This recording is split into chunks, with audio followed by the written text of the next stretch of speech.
6.2 nisbah triangle bagi sebarang sudut. So, perkait antara secant, cosecant dan cotangent dengan sin, cosine dengan tangent. So, diberi alpha ialah 56 darjah. Dengan menggunakan kalkulator, cari nilai bagi cosecant, secant dengan cotangent. So, dalam kita punya calculator, kita boleh tekan sin, cos, tangent saja. Dia tak ada cosecant, secant dengan cotangent. So, cosecant itu ialah 1/sin. So, 1/sin56. Ingat, kena tutup. Kalau tak tutup, dia akan jadi syntax error. So, sini kena tutup. So, 1.206. Okay. Lepas itu, secant itu ialah 1/cos. Okay. 1/sin, lepas itu 1/cos. Okay. Dan cotangent itu 1/tangent lah. Okay.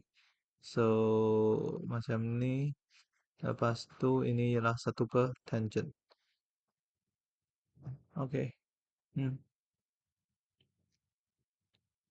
So, kita ada sudut pelengkap. Sudut pelengkap itu ialah kita hasil tambah untuk dua sudut itu ialah 90 darjah.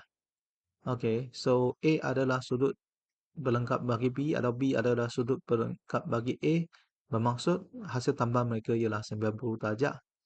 So, yang sudut pelengkap ini, okay, dia adalah macam ni punya. Okay. So, di sini kita ada satu segitiga tegak. Okay. So, untuk segitiga tegak ini, so sini ialah theta. Dan sini dia akan sama dengan 180 tolak 90 tolak dengan theta. So, sini ialah 90 tolak theta. Okay. So, kalau saya tengok yang theta punya, ini ialah O, ini ialah H, ini ialah A. Okay. So, let's say saya ada 3, 4, 5. So, maka di sini saya punya sin theta dia adalah O per H 4/5. Dan untuk yang 90 tolak theta ini ialah dia punya O. Ini H juga, tapi ini ialah A. Dan dia punya sin 90 tolak theta itu, so O per H. So, dia adalah 3/5. Okay. Dan kalau saya nak cari yang cos 90 tolak theta ini, K A per H 4/5. So, dia sin theta sama dengan cos 90 tolak theta. Okay. So, sama. Okay. Kalau saya nak cari dia punya cos theta itu K 3/5. Okay. Dan untuk dia punya sin 90 tolak theta itu ialah 3/5 juga. Okay. Dan next, kalau saya nak cari tangent theta, tuah, O per A, 4/3. Dan saya punya tangent 90 tolak theta ini ialah dia punya O per A. O per A itu ialah 3/4. Okay. So, dia punya cotangent 90 tolak theta ini, dia adalah 1/tangent. Dia adalah 4/3 lah. So, sama. So, tangent theta sama dengan cotangent 90 tolak theta. Okay. So, ini adalah kerana dia punya theta dengan 90 tolak theta itu ialah dia punya sudut pelengkap. Okay. So, kita ada sin 77, cos 77, dan dia nak cari cos 13. So, untuk yang cos 13 ini, okay. So, kita ada cos 13 ialah cos 90 tolak 77 dan dia akan sama dengan sin 77 0.9744.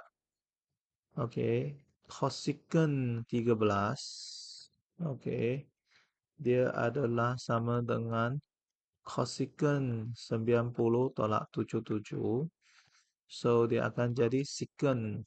Okay, so yang sini kita tahu lah. Sin mesh dengan cos, tangent dengan cotangent, cosecant dengan secant. So ini akan sama dengan secant 77. Secant 77 itu ialah 1 per cos 77. Okey, iaitu 1 per 1 per cos 77, 1 per 0.225. Okey, so dia adalah ah, 4.44. Okey. Dan yang C ini kita ada cotangent 13. Dia adalah cotangent 90 tolak 77 dan dia adalah tangent 77. Tangent itu ialah sin per cos. So dia adalah sin 77 per cos 77. So sin 77 per cos 77 itu ialah 0.9744 bahagi dengan yang ini. Okay, so dia punya jawapan ialah yang ini. So 4.331. So kalau saya terus guna calculator, sebenarnya dia pointless lah. Okay, kalau kita boleh guna calculator. So kalau kita boleh guna calculator, kita terus dapat sajalah dia punya jawapan. Okay, yang ke cosecant itu dia adalah 1 per sin. Okay, 13. Ah, okay. Lepas tu cotangent 1 per tangent 13. Okay. Ah, okay. So, uh, untuk SPM sekarang dia tak bagi sudut dah, dia bagi alpha macam tu. So kalau dia bagi alpha dan kita kena tahulah bagaimana nak buat yang inilah. Kalau kita bagi alpha, then kita boleh kena ke kalau dia tak bagi alpha, dia bagi sudut saja, kita boleh guna calculator terus dapat jawapan.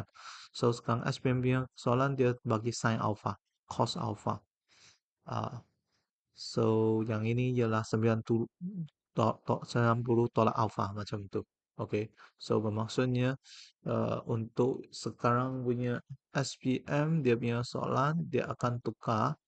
Jadi yang ini dia akan bagi dia adalah sin alpha alpha.